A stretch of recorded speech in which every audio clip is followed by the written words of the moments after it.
Hello, ഇന്ന് ഞാൻ വന്നിട്ടുള്ളത് ഒരു നോർത്ത് ഇന്ത്യൻ ഡിഷായിട്ടുള്ള ആലു പറാത്തയായിട്ടാണ്. അപ്പോൾ ആലു പറാത്ത പല രീതിയിലും നമുക്ക് തയ്യാറാക്കാം. അതിലൊരു രീതിയാണിത്. വേറെ രീതിയിലുള്ളതൊക്കെ ഞാൻ പിന്നീട് അപ്ലോഡ് ചെയ്യാം കേട്ടോ. അപ്പോൾ ഞാൻ ഏറ്റവും കൂടുതൽ ഉണ്ടാക്കുന്നതും എനിക്ക് ഏറ്റവും കഴിക്കാൻ ഇഷ്ടമുള്ളതുമായ ആലു പറാത്ത ഈ ഒരു രീതിയിൽ ഉണ്ടാക്കുമ്പോഴാണ്. അപ്പോൾ അതെങ്ങനെ ഉണ്ടാക്കുന്നതെന്ന് നോക്കാം. അപ്പോൾ ആലു പറാത്തയ്ക്ക് വേണ്ടി നമ്മൾ ആദ്യം തന്നെ ഒരു ഡോ തയ്യാറാക്കി വെക്കുക. നമ്മൾ ചപ്പാത്തിക്കൊക്കെ മാവ് കുഴക്കുന്നത് പോലെ ഒരു ഡോ തയ്യാറാക്കി വെക്കുക. ഞാനിവിടെ 2.5 കപ്പ് ഗോതമ്പ് പൊടി വെച്ചാണ് ഈ ഡോ തയ്യാറാക്കിയത്. ഇത് നമുക്കിവിടെ റെസ്റ്റ് ചെയ്യാൻ വയ്ക്കാം. ആ സമയം കൊണ്ട് നമുക്കിതിലേക്ക് വേണ്ട മസാല തയ്യാറാക്കാം. അപ്പോൾ അടുപ്പത്ത് ഒരു പാൻ വെച്ചിട്ടുണ്ട്. അതിലേക്ക് 2 ടേബിൾ സ്പൂൺ സൺഫ്ലവർ ഓയിൽ ഒഴിച്ച് കൊടുക്കാം. അതിലേക്ക് 1/4 ടീസ്പൂൺ കടുക് ഇട്ട് കൊടുക്കാം. കടുക് ഇടണമെന്ന് നിർബന്ധമൊന്നുമില്ല കേട്ടോ, കാരണം ഇത് നോർത്ത് ഇന്ത്യൻ ഡിഷാണ്. കടുക് മസ്റ്റായിട്ട് ഇടണമെന്നൊന്നുമില്ല. അപ്പോൾ അത് വേണ്ടെങ്കിൽ സ്കിപ്പ് ചെയ്യാം കേട്ടോ. അപ്പോൾ കടുക് ഒന്ന് പൊട്ടി വരുന്ന സമയത്ത് നമുക്കതിലേക്ക് 1/4 ടീസ്പൂൺ ചെറിയ ജീരകം ഇട്ട് കൊടുക്കാം. ഇനി അതിലേക്ക് ഒരു സവാള പൊടിയായി അരിഞ്ഞത് ഇട്ട് കൊടുക്കാം. അതിലേക്ക് ആവശ്യത്തിനുള്ള ഉപ്പ് കൂടി ഇട്ടിട്ട് നമുക്കിതൊന്ന് വഴറ്റിയെടുക്കാം. ഇനി ഇതിലേക്ക് 1 ടേബിൾ സ്പൂൺ ഇഞ്ചി, വെളുത്തുള്ളി, പച്ചമുളക് 3 കൂടി 1 ടേബിൾ സ്പൂൺ ആട്ടോ. അപ്പോൾ അത് അരച്ചെടുത്തത് ഇട്ട് കൊടുക്കാം. നിങ്ങളുടെ എരിവിനനുസരിച്ചിട്ടുള്ള മുളകൊക്കെ നിങ്ങൾക്ക് ഇടാം കേട്ടോ. അപ്പോൾ ഇതും നന്നായിട്ടൊന്ന് വഴറ്റിയെടുക്കാം. ഇനി ഇതിലേക്ക് 1/4 ടീസ്പൂൺ മഞ്ഞൾപ്പൊടിയും 1/4 ടീസ്പൂൺ കായപ്പൊടിയും ഇട്ട് കൊടുക്കാം. ഇനി ഇതിൻ്റെ റോസ് സ്മെല്ല് മാറുന്നത് വരെ നമുക്കൊന്ന് വഴറ്റിയെടുക്കാം. ഇനി ഇതിലേക്ക് 1 ടേബിൾ സ്പൂൺ കസൂരി മേത്തിയാണ് ഇട്ട് കൊടുക്കുന്നത്. അപ്പോൾ ഇത് നിങ്ങൾക്ക് നിർബന്ധമൊന്നുമില്ല, എന്നാലും നമുക്കിത് നോർത്ത് ഇന്ത്യൻ ഡിഷാണല്ലോ.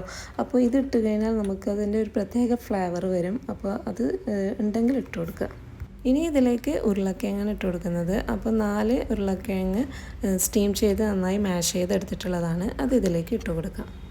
അടുത്തതായി നമുക്ക് മല്ലിയില ചെറുതായി അരിഞ്ഞ് ഇട്ട് കൊടുക്കാം. ഇനി ഇതെല്ലാം കൂടിയിട്ട് നല്ല പോലെ ഒന്ന് മിക്സ് ചെയ്ത് കൊടുക്കാം.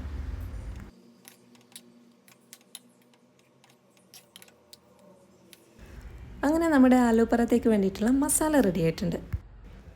അപ്പോൾ നമ്മൾ നേരത്തെ കുഴച്ച് വെച്ച ഡോ ഇവിടെ നല്ല സോഫ്റ്റായി വന്നിട്ടുണ്ട്. ഇനി ഇതിൽ നിന്നും ഒരു ഉരുളയെടുത്ത് നമുക്ക് ഇതുപോലെ സൈഡൊക്കെ ഒന്ന് പ്രസ് ചെയ്ത് കൊടുക്കുക. സെൻറ്റർ ഭാഗം അധികം കനം കുറച്ചെടുക്കണ്ട, കാരണം സെൻറ്റർ ഭാഗം കുറച്ച് കട്ടിയായിട്ട് തന്നെ വേണം, അല്ലെങ്കിൽ നമ്മളിത് പരത്തുന്ന സമയത്ത് പൊട്ടിപ്പോകാൻ ചാൻസ് ഉണ്ട് കേട്ടോ.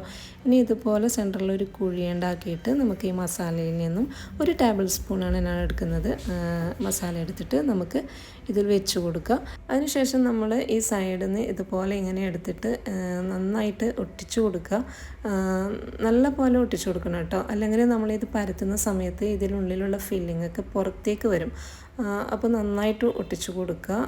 അതിനുശേഷം നമ്മൾ ഇത് കയ്യിൽ നിന്ന് നന്നായിട്ട് ഇതുപോലെ ബോൾസാക്കി എടുക്കുക കേട്ടോ. അപ്പോൾ ഒരെണ്ണം ഇവിടെ റെഡി ആയിട്ടുണ്ട്. ഇതുപോലെ നമുക്ക് മറ്റുള്ളതൊന്ന് ചെയ്തെടുക്കാം.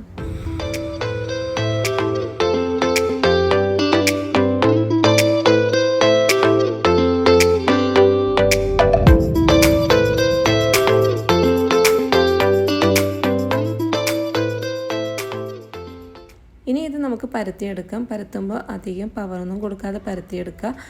പിന്നെ പ്രത്യേകം ശ്രദ്ധിക്കുക, നമ്മൾ ചപ്പാത്തിക്ക് പരത്തുന്നത് പോലെയല്ല ഇത് പരത്തേണ്ടത്. ഇത് ലെഫ്റ്റിൽ നിന്ന് സ്റ്റാർട്ടായി റൈറ്റിലേക്കാണ് തിരിച്ച് കൊണ്ടുവരേണ്ടത് കേട്ടോ. അപ്പോൾ അതുപോലെ ശ്രദ്ധിച്ച് പരത്തുക. അപ്പോൾ ഇതാ ഒരെണ്ണം ഇവിടെ പരത്തിയെടുത്തിട്ടുണ്ട്. കൂടുതൽ കട്ടിയിലല്ല, അതായത് ഇതുപോലെ ഒരു കനത്തിലാണ് ഞാൻ പരത്തിയെടുത്തിട്ടുള്ളത്.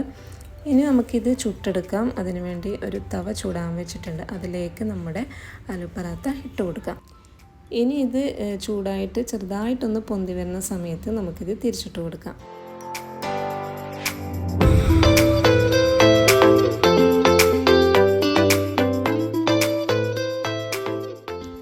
ഇനി ഇതിലേക്ക് നമുക്ക് കുറച്ച് ഗീ പുരട്ടി കൊടുക്കാം. ഗീ തന്നെ വേണമെന്നില്ല, നിങ്ങൾക്ക് ഇഷ്ടമുള്ളത് ചേർത്ത് കൊടുക്കാം. ബട്ടറോ അല്ലെങ്കിൽ സൺഫ്ലവർ ഓയിലോ വെളിച്ചെണ്ണ എടുക്കണ്ട കേട്ടോ. അപ്പോൾ അതൊന്ന് പുരട്ടി കൊടുക്കാം. അതിനുശേഷം നമുക്ക് വീണ്ടും ഇത് തിരിച്ചിട്ട് കൊടുക്കാം. അപ്പോൾ തിരിച്ചിടുന്ന സമയത്ത് നമുക്ക് നന്നായിട്ട് ഇത് പൊങ്ങി വരും, നല്ല ഫുൾക്ക പോലെ പൊങ്ങി വരും. അപ്പോൾ നമ്മുടെ എല്ലാ സൈഡും ഒരുപോലെ ആയാൽ മാത്രമാണ് ഇതുപോലെ പൊങ്ങി വരുള്ളൂ കേട്ടോ. ഇനി ഈ സൈഡും നമുക്ക് കുറച്ച് ഗീ പുരട്ടി കൊടുക്കാം. അപ്പോൾ നമ്മൾ 2 സൈഡും കുറച്ച് മറിച്ചിട്ടെടുക്കണം കേട്ടോ, കാരണം ചപ്പാത്തി പോലെ കുറച്ച് ടൈമല്ല, നമ്മൾ ഉള്ളിൽ സ്റ്റഫിങ് ഉള്ളതാണ്. അപ്പോൾ ഇതിൻ്റെ പുറം ഭാഗം കുറച്ച് വേവണം. അതുകൊണ്ട് തന്നെ നമ്മൾ 2 സൈഡും തിരിച്ചും മറിച്ചൊക്കെ ഇട്ട് കൊടുത്തിട്ട് നമുക്കിതൊന്ന് കുക്ക് ചെയ്തെടുക്കാം.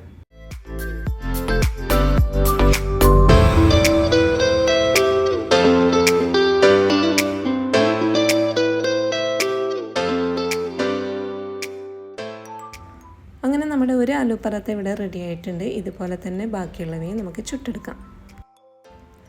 അപ്പോൾ നല്ല ടേസ്റ്റിയും അതുപോലെ നല്ല സോഫ്റ്റായിട്ടുള്ള നമ്മുടെ ആലു പറാത്ത ഇവിടെ റെഡി ആയിട്ടുണ്ട്. ഇതിൽ കുറേ മസാലകളൊന്നും ചേർക്കാത്തത് കൊണ്ട് തന്നെ വലിയവർക്കും കുട്ടികൾക്കും ഇത് നന്നായിട്ട് ഇഷ്ടപ്പെടും. അപ്പോൾ നിങ്ങൾ ഇതുപോലെ ട്രൈ ചെയ്തിട്ടില്ലെങ്കിൽ ഒന്ന് ട്രൈ ചെയ്യുക കേട്ടോ. അപ്പോൾ നമ്മളിത് ഇതിൻ്റെ കൂടെ കഴിക്കുന്നത് പല രീതിയിലാണ്. ചിലർ തൈര് മാത്രം കൂട്ടി കഴിക്കും, ചിലർ അച്ചാർ, അതുപോലെ സവാളയൊക്കെ അരിഞ്ഞിട്ടൊക്കെ കഴിക്കും. നിങ്ങൾക്ക് ഇഷ്ടമുള്ളതുപോലെ കഴിക്കുക. അപ്പോൾ ഇതിൻ്റെ ഉൾഭാഗം ഞാൻ നിങ്ങൾക്ക് കാണിച്ചു തരാം. കണ്ടില്ലേ, നല്ല സോഫ്റ്റായിട്ടുള്ളൊരു ആലു പറാത്തയാണ്. ഇതിൻ്റെ ഉൾഭാഗത്തൊക്കെ ആ മസാലയൊക്കെ നന്നായിട്ട് പിടിച്ചിട്ടുണ്ട്.